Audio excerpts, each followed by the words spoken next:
Hello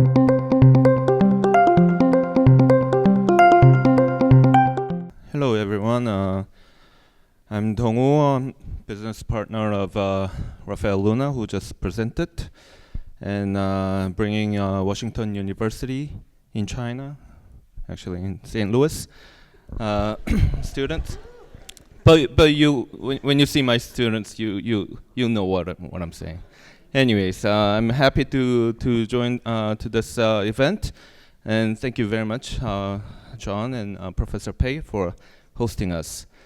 So today we just started the semester 3 weeks ago, so we don't have much of works done. But I'm gonna share kind of the idea or the brief of the studio that I presented in the beginning of the semester. So as we know that the housing typologies are very much engaged with industries. So whenever there's a new industrial revolution, the new housing typologies were proposed. And until recently, architects were the ones who always picture the future and see what industries are coming and proposed the housing typologies to react or sometimes reflect the new industries.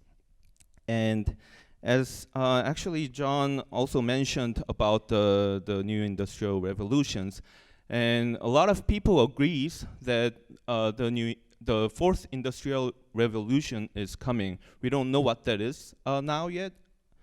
So I think there's an argument that some people says it's mass customizations and micro production, and some people says it's about something else. But anyways, as we can see here, the first revolution was with the introduction of the steam engine, as you may know, and the second revolution was when the mass production was introduced with the Model T by Ford, and the third revolution is probably we are in that period at the moment with IT industries and automations, and we are entering to the fourth, and I think that's somewhat we are agreeing on in this international studio.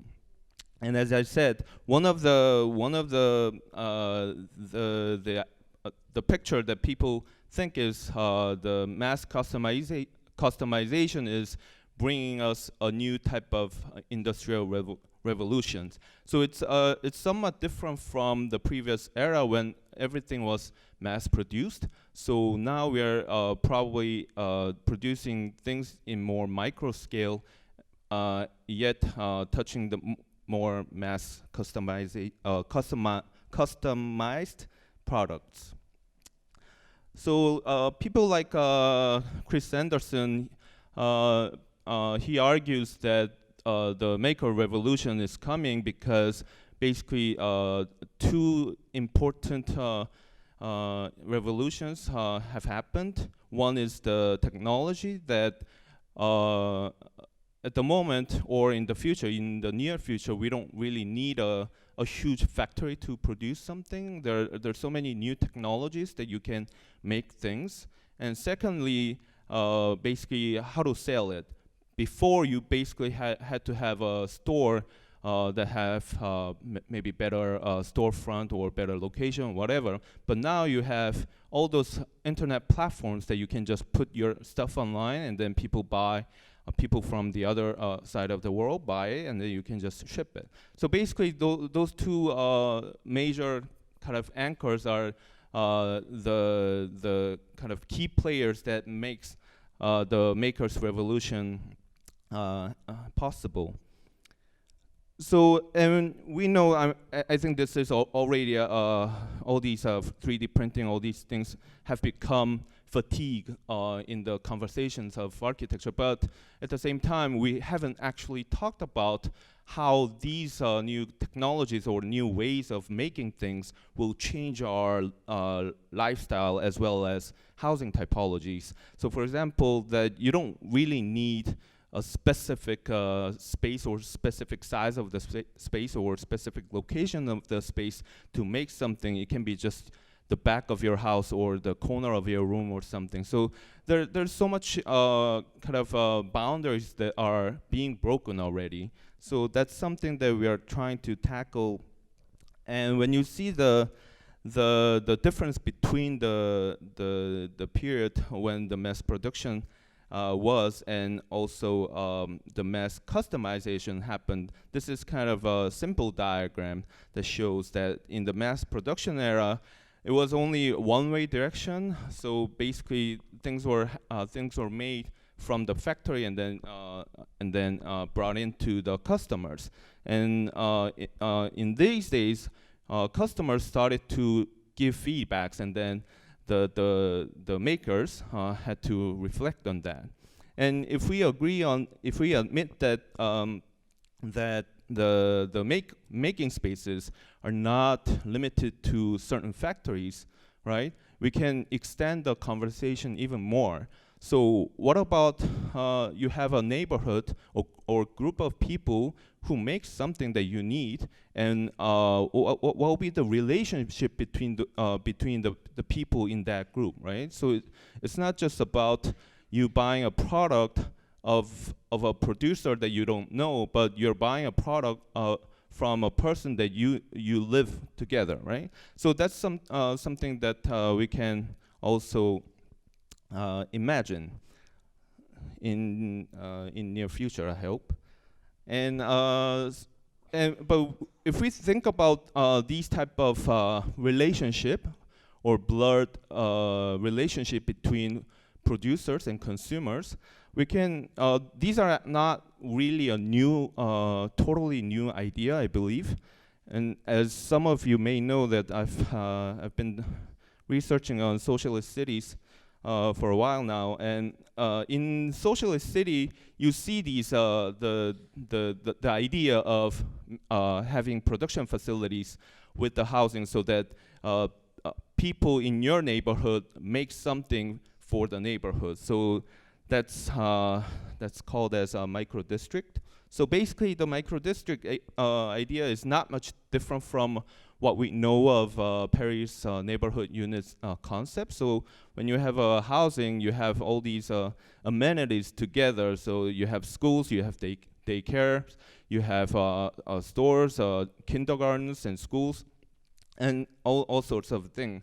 But as we know, that the socialist cities wanted to be the cities of production, not just the cities of consumptions, which is why they also put production facilities along with the housing. So there's the idea, no matter whether that was successful or not, in most of the times it was not successful, at least in North Korea. But there was the idea that that the micro district in socialist cities wanted to have, and not just of the factories or workshops, but also agricultures like the urban farms. So again, the cities try to abolish the difference between the city and the rural area, so then they kind of engaged the agriculture area within the city. So there's the idea that provokes the conversations. Interestingly, those are actually happening in our cities nowadays, right? So these, let's say, urban farming is not new anymore, right? And then John also mentioned about the vertical urban factories, which is actually upcoming now in a lot of big cities. So those are, although the concepts have happened in socialist cities, but these ideas are also being brought into the Western cities, and a lot of established cities are trying to adopt these ideas. So in my studio, we are trying to tackle this idea of micro production as a opposite of mass production, and tackle how that can be hybridized with the housing. So I'm just gonna go through the site So our site is in Zone A, number 4. And the site is interesting not just because there used to be a lot of production programs before in the history, especially in the 60s and 70s, but also because it has quite an interesting historic layers on the site. So, for example, this is, as we know, this is at the border of the old fortress of the city. So you'll see a lot of so that yellow dot is our site.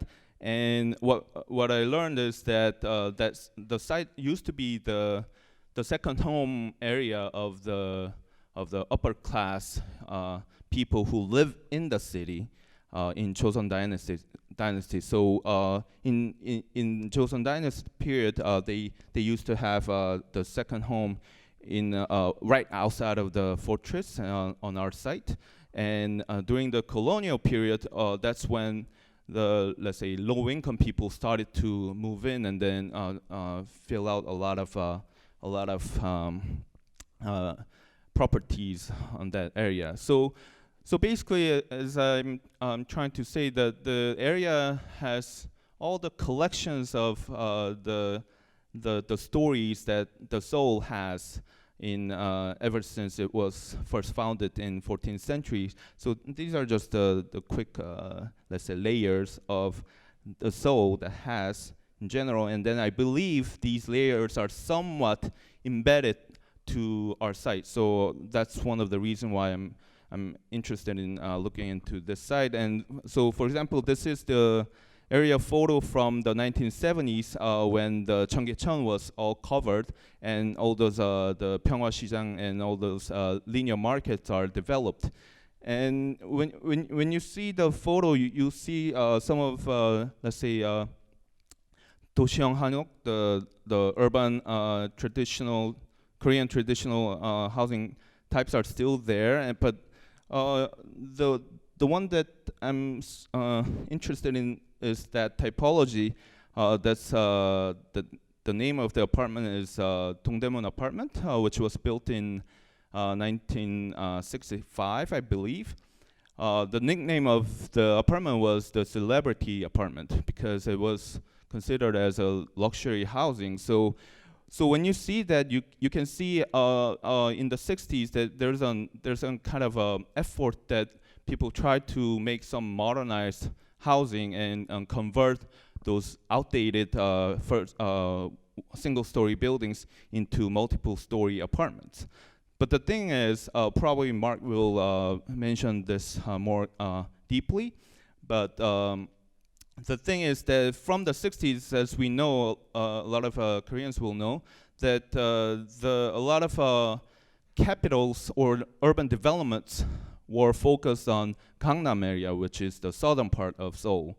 So in that area, there's a missing history, for example, so although this apartment was kind of the first gesture to redevelop the whole district, but then it missed the opportunity, and then because all the efforts were focused on the southern part, this area, now not just our site, but also the whole Dongdaemun area that this international studios are looking into, had missed the opportunity to be redeveloped, which is, I think, good and bad in a way that it missed the opportunity because it missed the opportunity to be modernized. But at the same time, we were able to avoid that sort of massive redevelopment that might have happened if we didn't miss the opportunity. So that's something that we are interested in. And then this, obviously, this is the current situation. So I cannot say that there wasn't any kind of effort that have happened, but there was no kind of let's say major effort, as you can see from the fabrics here. And actually there was new town plan in this area which was cancelled a couple of years ago, which suggests us or which provides us a better opportunity to rethink about what will be the model or what will be the way to think about the new industrial revolution and how that will be injected as a model to revitalize this area. So in the end, in our studio, we're trying to, although this area is very much focused on fashion, interestingly enough, my site is well known as toys and stationery, so it's a bit different from fashion, although it has some shoes. But I'm asking students to think about what will be the production programs that lets the micro production happens, and also what will be the kind of the near future program that will lead or that will catalyze the regeneration of this district. So that was kind of the brief of the studio. Thank you. Hi, so I'm Marc. I'm also a Korean who doesn't speak Korean. I'm teaching here at Siriripte, and I'm partnered with Dongwoo also on the same side. How do I do this? So thank you again to the Biennale for allowing us to be here today and to participate in this Biennale, because I think it's very exciting, but at the same time it's very timely for the city. Again, our site will be the toy and stationery wholesale market in north of Dongdaemun. And so we're taking it as an urban project. And I realized I made kind of a stupid presentation because everything is written there, but I'm just going to go through it anyway. So we were thinking about what is like the default urban renewal in Seoul, thinking about how the city has been changing and what process has it developed over the years. And we know that the default form of urban change in Seoul is the renovation of inner city residential quarters through the so-called joint redevelopment. It's a system which is based on a voluntary contract between property owners, residents, associations, and developers, and it relies heavily on the expectation of economic profit to be obtained with a difference between what is built and what could be built, which is established by the administration. So only between 1973 and 2008, 230,456 buildings were demolished as a consequence of this system, while almost 500,000 were built. And during that time, most of the squatter settlements of Seoul disappeared during the period. This has created a kind of geography of renewal that is very similar to a bombing of a city. So the GR process has favored tabula rasa as a default urban renewal of mechanism, and the city is rendered as a geography of speculation. Gentrification has brought a process of social substitution, where only 40% of the property owners and 10% of the tenants are allowed to return once the areas are renewed. Up until the recent crisis of the model, and it has been said after 2008, the post-bubble, we could call it, has forced the revision of many of these areas. So when Mayor Park Won-soo was elected, he settled to revise many of these areas for renewal, and up until 2015, 245 of those areas proposed for renewal have been cancelled, but there are still many more pending. So I was using this slide to talk about what should be the paradigm for urban change in Seoul specific to its unique conditions today, which is different from names that we know and we have been using until now. So I don't know what that would be, but for the purpose of the studio, we're proposing to use the idea of metabolizing. And it's something that has been used already in talking about the city, but I was trying to revamp it. So it's a word that comes from Greek, and it literally means change. In biology, metabolism refers to the chemical transformations that sustain life of organisms, supporting the basic purposes of growth, reproduction, and response to the environment. So you can see why it's a powerful paradigm in the city. In the 60s, metabolism as a noun emerged as the first truly Asian modern manifesto about architecture in the city. although it was a very megalomaniac vision of continuous renewal of its functional components as if the city was a machine. And it relied on the top-down imposition of power structures, of capital and bureaucratic administration to implement it, and you all know it. So what we're proposing here is to use metabolizing Seoul as a verb, recognizing the city as an urban assemblage of isolated buildings or grains that are in constant stage of change and in order to cater to daily life. So within this context, city making would be about the stewardship of the constant urban change in an evolving, open-ended, perfectible, incremental process that embraces contingency. The idea would challenge the duality between man and nature in favor of a vision made of networked ecologies, of energy and resources, and in so doing it would trace back to the original foundation of Seoul as a horizontal relationship with the environment. I very much like these maps that this character called the Korean Columbus traced the whole mapping of Korea based on hydrology, topography, and man communications. And there's a movie going on right now that explains that. That's how it was introduced to me, I don't know. So talking about sites and locations, as you know, Seoul has depleted all of its buildable land and is now outsourcing itself into the satellite cities beyond the green belt. As the urban extension into the virgin landscape cannot be taken for granted anymore, urban management from now on will be about how to deal with the large amount of built stock that we already have. The new frontiers of development are not in the urban fringes, but in the inner city. The inner peripheries, which are defined like geological fault lines between already renovated areas and those who are expecting it. And our area, the stationery and toys wholesale market, is a sample of these small-scale production areas that survive in the old city center and have escaped gentrification until now, as Dongwoo was explaining.